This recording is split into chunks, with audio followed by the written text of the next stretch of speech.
এদিকে টাঙ্গাইলে ফার্নেস অয়েলের তীব্র সংকটে বিদ্যুৎ উৎপাদন মারাত্মকভাবে ব্যাহত হচ্ছে।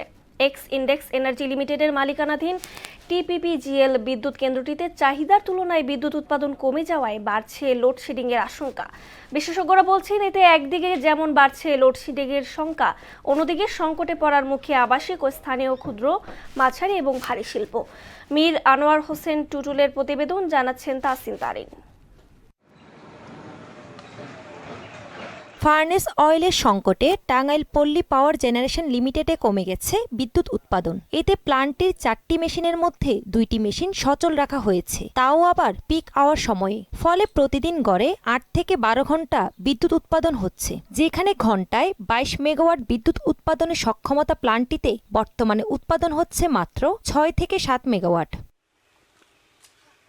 এইদিকে তেলের সংকটের মধ্যে জেলা জুড়ে লোডশেডিং শুরু হয়েছে। এতে জনজীবনে ভোগান্তি বাড়ছে এবং ব্যাহত হচ্ছে ব্যবসা বাণিজ্য সহ দৈনন্দিন কাজকর্ম। কারেন্ট অনেক সময় থাকে না, জেনারেটরে আমাদের ফুয়েল লাগে, আমাদের প্রতিদিন প্রায় 30 থেকে 40 লিটার ফুয়েল লাগে। 30 থেকে 40 লিটারের মতো ফুয়েল লাগে।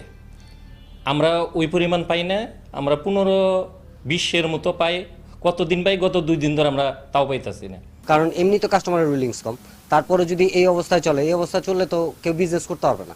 কারেন্ট গেলে এখন আমাদের মনে করেন যে পুরো লাইট টাইট অফ, কাস্টমার আসে না। ক্যামেরার সামনে কথা না বললেও টিপিপিজিএল কর্তৃপক্ষ বলছে, জ্বালানি তেলের সংকটের পাশাপাশি আর্থিক চাপও উৎপাদন কমার অন্যতম কারণ। এতে সময় মতো তেল সরবরাহ না পাওয়ায় পূর্ণ সক্ষমতায় উৎপাদন সম্ভব হচ্ছে না। চাহিদা ছিল বা যে পরিমাণ তেল আনতো তার থেকে তেল আসার পরিমাণ কমে গেছে। এটা রিয়েলি, কারণ সরকারের কাছে টাকা নেই, সরকার কোথেকে তেল আনবে? আমাদের বিল দিতে পারে না, 6 মাস 7 মাস বিল বাকি থাকে। বিশেষজ্ঞরা বলছেন, তেল ভিত্তিক বিদ্যুৎ কেন্দ্রগুলোতে উৎপাদন কমে গেলে এর প্রভাব পড়বে সামগ্রিক অর্থনীতিতে। শিল্প উৎপাদন ব্যাহত হওয়ার পাশাপাশি বাড়তে পারে উৎপাদন খরচ। কোনো কারণে যদি এই বিদ্যুৎ উৎপাদনটা বন্ধ হয়ে যায় কিংবা হ্রাস পেয়ে যায়, এটার সরাসরি প্রভাব তো আছে, ইনডিরেক্ট প্রভাবও আছে। ফার্নেস অয়েলের সংকট দ্রুত সমাধান না হলে টাঙ্গাইলে বিদ্যুৎ সংকট আরও তীব্র হতে পারে বলে আশঙ্কা সংশ্লিষ্টদের। তাহসিন তারিন, মোহনা সংবাদ।